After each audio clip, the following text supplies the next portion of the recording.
the host of Wall Street Week, David Westin, joining us as he does every day at this time. And David, we've been talking a lot here about, I guess, economic conditions and how leaders viewing economic conditions, but there's also a broader discussion here about leadership in these times of economic distress. So much is changing, isn't it, Romaine, really? And one of the things that is changing, of course, is artificial intelligence, as well as our regional banking system, to be frank.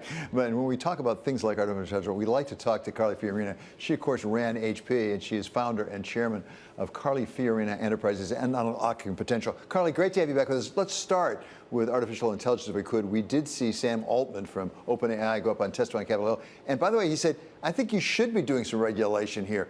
From what you understand of AI right now, its potential for good and maybe not for good, what kind of regulation might make sense?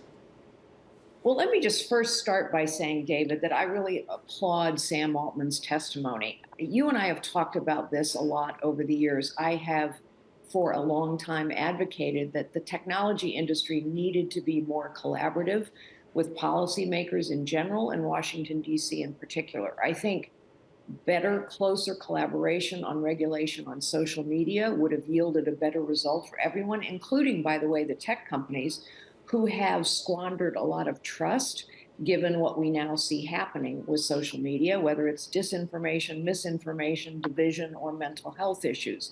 And so I think Sam Altman stepping to the plate and saying, in essence, AI is bigger than all of us. Technology cannot control it. That's very clear. And suggesting that close collaboration is important. I think one of the things, to your very specific question, one of the things would be for policymakers and technology industry experts and executives to agree on pacing and timing.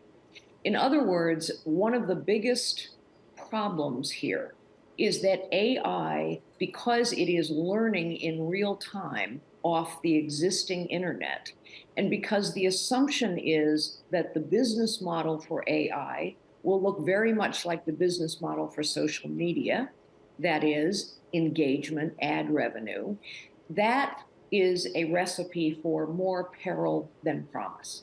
And so I do think collaborating on how fast can we roll this stuff out, what kinds of examinations need to be made about the business model, about what will work commercially, who are the trusted authenticators who can help determine that AI is actually learning the right thing.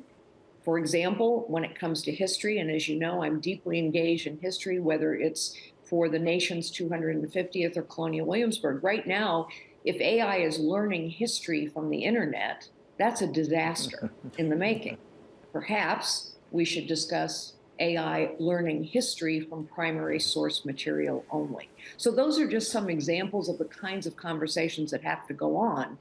But what it means fundamentally is that big tech has to say, and I'm not sure they're prepared to say this, despite Sam Altman's testimony, big tech has to say, we alone are not in charge, and we alone cannot control this.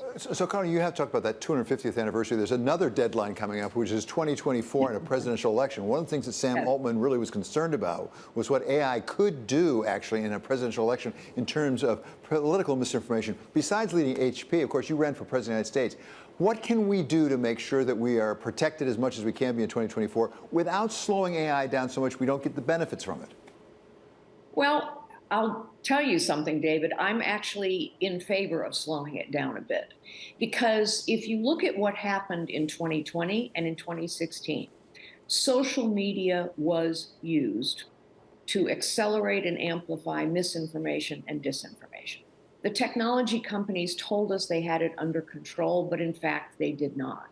And so there's nothing that causes me to believe that in 2024, with AI floating out there, it's going to be any different. And so I do think that we have to slow down the introduction of this new technology to let some of these regulations catch up a bit. But here's what I would definitely say. Honestly, I do not trust, and I am a proud member of the technology community, but I do not trust technology companies on their own to come up with the right set of algorithms to protect us against misinformation and disinformation on AI, Right. because they have already demonstrated factually that they could not do so with social media, which is a far less sophisticated technology. Well, given your experience in both worlds, meaning the world of business and technology and the world of Washington to a certain extent, Carly, do you trust the government to do that?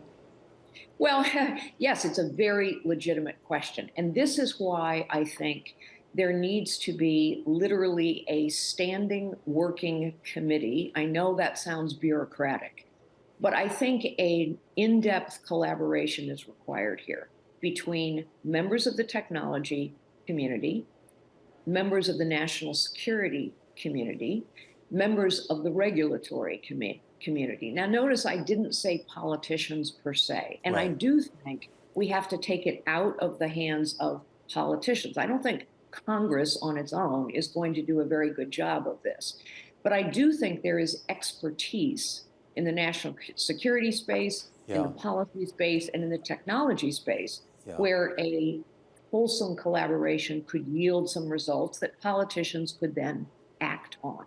I do want to sort of hone in on the point about regulators, because, of course, this comes at a time with the regional banking crisis and a lot of people Yes. pointing the fingers at who was sort of watching the candy store, if you will, whether the regulators were asleep at the wheel, whether it was the CEOs themselves who were asleep at the wheel. What did you make, particularly of the hearings that we had on Tuesday here, where we did hear from a couple of the big bank, of the regional bank CEOs, and I guess the explanations that they gave, or rather that they didn't give, for why those failures occurred?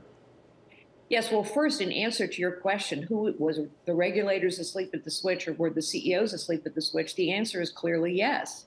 Regulators and the Federal Reserve acknowledge this, weren't paying attention to clear warning signs. On the other hand, CEOs were taking a series of risks that seemed, given all of the information about what was happening in the economy and to interest rates, seemed like the wrong bets. And in fact, the Federal Reserve pointed that out as well, that there was mismanagement. And so I think the CEO was less than candid. I mean, it's great to blame everyone else, blame the regulators, blame social media, blame the unprecedented outflows. And yes, there were unprecedented outflows. But the CEO and the boards made bets that were unwise, and those bets were unwise over a period of years, not a period of days. So, Carl, I'm really curious. You write this LinkedIn newsletter on leadership, and last week it was ironically about the culture of candor. I wonder if we have a systemic problem of a different sort in America right now in the corporate C-suite. Is there a lack of candor? Is there a reluctance, such as I think we saw this week from some of the former bank leadership, a reluctance in the C-suite to just admit to mistakes so we can get them fixed? Well, I do think, as I said in that newsletter, that our culture discourages candor. I think politicians like to promise things they know they can't deliver. Social media encourages people to curate their lives as opposed to being authentic and candid. But I think what's happened in the C-suite is executives say, you know what, my job is to protect the franchise, and that means I don't want to air dirty laundry that doesn't need to get aired. The problem with that approach is eventually it all comes out.